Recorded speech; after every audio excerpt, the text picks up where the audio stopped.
আসসালামু আলাইকুম। শিরোনামে আমন্ত্রণ জানাচ্ছি আমি নাজনীন আহমেদ।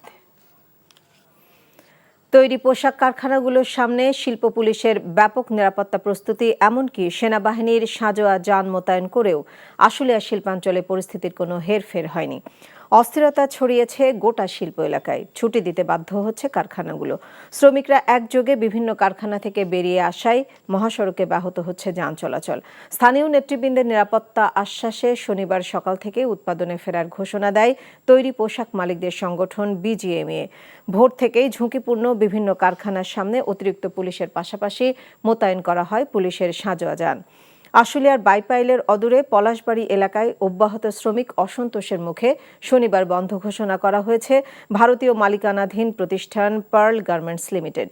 বিজিএমইএর নেতারা বলছেন, এভাবে চলতে থাকলে তৈরি পোশাক শিল্প খাদে পড়বে। মালিকরা কারখানা বন্ধ করে দিতে বাধ্য হবেন।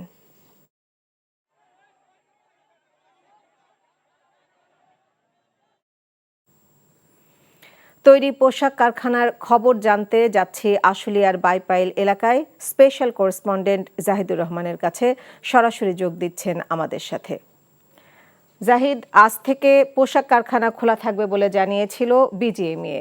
তো সকালের কি খবর আমাদেরকে দিতে পারেন?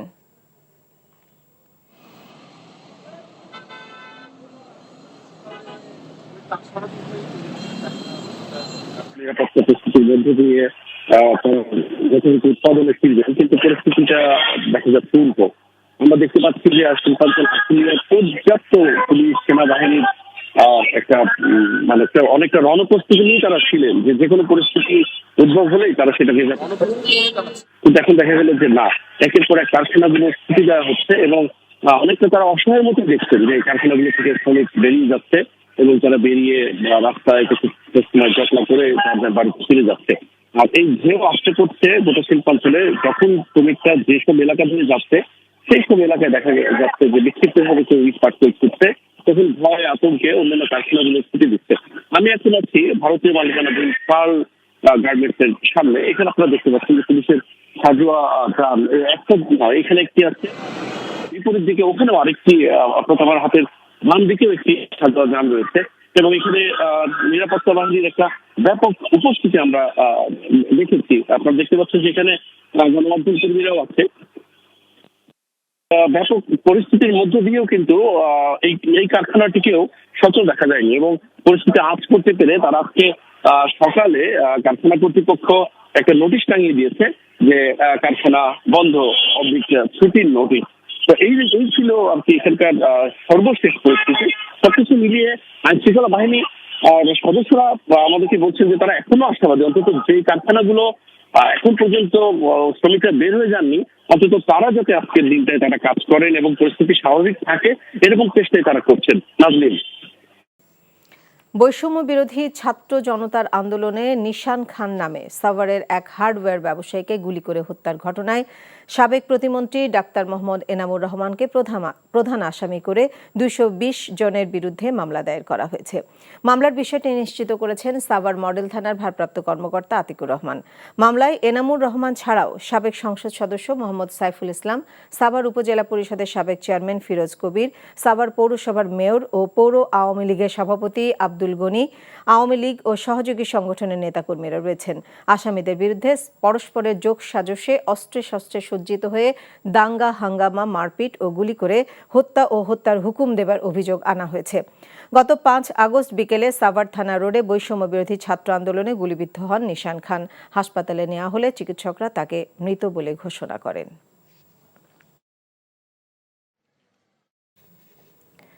এবারে বন্যার খবর জানতে যাচ্ছি চাঁদপুরে স্থানীয় প্রতিনিধি শরীফুল ইসলামের কাছে। শরীফুল, বন্যার পানি তো কমতে শুরু করেছে, তো এখন কি রকম সমস্যার সম্মুখীন হচ্ছেন বন্যার্তরা?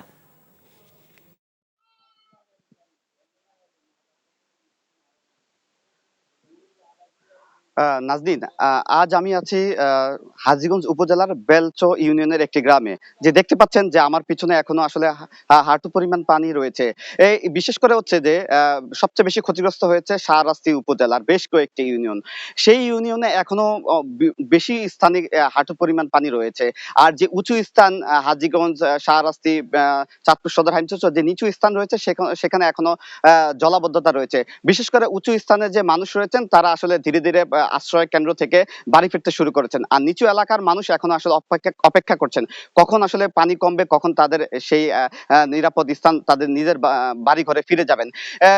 চাঁদপুরে এখন পর্যন্ত প্রায় ১৬০০-র বেশি আসলে টিউবওয়েল, পানি যে টিউবওয়েল রয়েছে সেটি ক্ষতিগ্রস্ত হয়েছে, যার কারণে আসলে মানুষ নিরাপদ যে পানি সেটা এখনো খেতে পারছে না। তবে জনস্বাস্থ্য বিভাগ জানিয়েছে যে ধীরে ধীরে আসলে খাবার উপযোগী আসলে টিউবওয়েল গুলো করা হবে। এখনো আসলে মানুষের দিন দিন আসলে কিন্তু দুর্ভোগ বাড়ছে, পানি যত কমছে মানুষের দুর্ভোগ কমছে। বিশেষ করে ফসলি মাঠ এখনো আসলে পানির নিচে রয়েছে। মানুষের মৎস্য খামার সেটা আসলে এখন জাল টাল দিয়ে কোনো রকম ভাবে রাখা হয়েছে। আরেকটা হচ্ছে যে ব্যবসা প্রতিষ্ঠান যে সকল এলাকাগুলোতে রয়েছে সেটা এখনো স্বাভাবিক হয়নি। মানুষ আসলে এখন পুনর্বাসন চাচ্ছেন, সরকারি সহায়তা চাচ্ছেন। তো আসলে আমরা বলতে পারি যে আসলে পানি এখনো রয়েই গেছে। তো আসলে পানি কমলে আসলে কমবে আসলে মানুষের সেই কমার সাথে সাথে মানুষের স্বাভাবিক হবে আসলে। এই ছিল সর্বশেষ। জানছিলাম খাবার পানির সংকটের খবর। চাঁদপুরের শাহরাস্তি উপজেলায় ধীর গতিতে কমছে বন্যার পানি। বন্যা পরিস্থিতির কিছুটা উন্নতি হলেও ক্রমান্বয়ে দুর্ভোগ বাড়ছে বন্যা কবলিত এলাকায়। বিশেষ করে বন্যার পানিতে নিমজ্জিত হয়ে ১৬০০-র বেশি টিউবওয়েল ক্ষতিগ্রস্ত হয়েছে। এতে বিশুদ্ধ পানির অভাবে পানিবাহিত রোগের পাশাপাশি বাড়তে পারে আর্সেনিক আক্রান্ত রোগীর সংখ্যা। এসব টিউবওয়েল ব্যবহার উপযোগী করতে শীঘ্রই উদ্যোগ নেওয়া হবে বলে জানিয়েছে জনস্বাস্থ্য প্রকৌশল বিভাগ। এদিকে চাঁদপুর সদর, ফরিদগঞ্জ, হাইমচর জলাবদ্ধতা কমে স্বাভাবিক হচ্ছে, যদিও শাহরাস্তি উপজেলার কিছু দুর্গম এলাকায় এখনও হাঁটু সমান পানি রয়েছে। তবে উঁচু এলাকার পরিস্থিতি উন্নতি হয়, মানুষ এখন আশ্রয় কেন্দ্র থেকে বাড়ি ফিরতে শুরু করেছেন।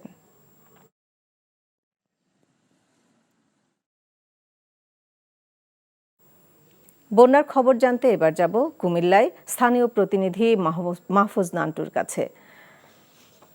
মাহফুজ, বন্যার পানি তো কমতে শুরু করেছে, তো এখন সার্বিক পরিস্থিতি কি কি সমস্যায় ভুগছেন বন্যার্তরা আমাদেরকে জানাবেন।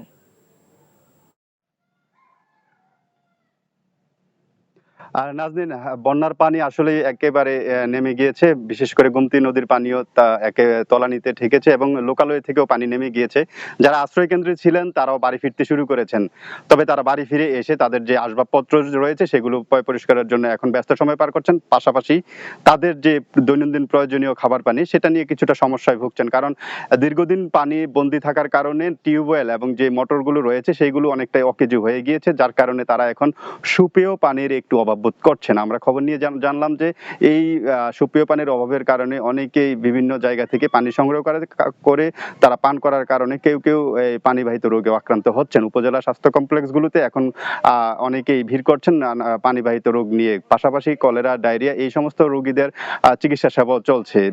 উপজেলা নির্বাহী অফিসাররা জানিয়েছেন যে সুপেয় পানির কোনো অভাব তাদের কাছে নেই। তারা ফায়ার স্টেশনগুলোতে পর্যাপ্ত পানির ব্যবস্থা রেখেছেন এবং সেখান থেকে যাদেরই প্রয়োজন তারা নিয়ে আসতে পারবে। এছাড়া কুমিল্লার এই বিভিন্ন জায়গা থেকে পানি নামার পরে কিন্তু কৃষকরা মূলত ঘুরে দাঁড়িয়েছেন। এখন পর্যন্ত যে হিসাব, তাতে মৎস্য, পোল্ট্রি এবং কৃষি সহ প্রায় ৩,৫০০ টাকার মতো ক্ষতি হয়েছে। সেই ক্ষতিগুলো কাটিয়ে ওঠার জন্য এখন কাজ করছে সংশ্লিষ্ট দপ্তররা।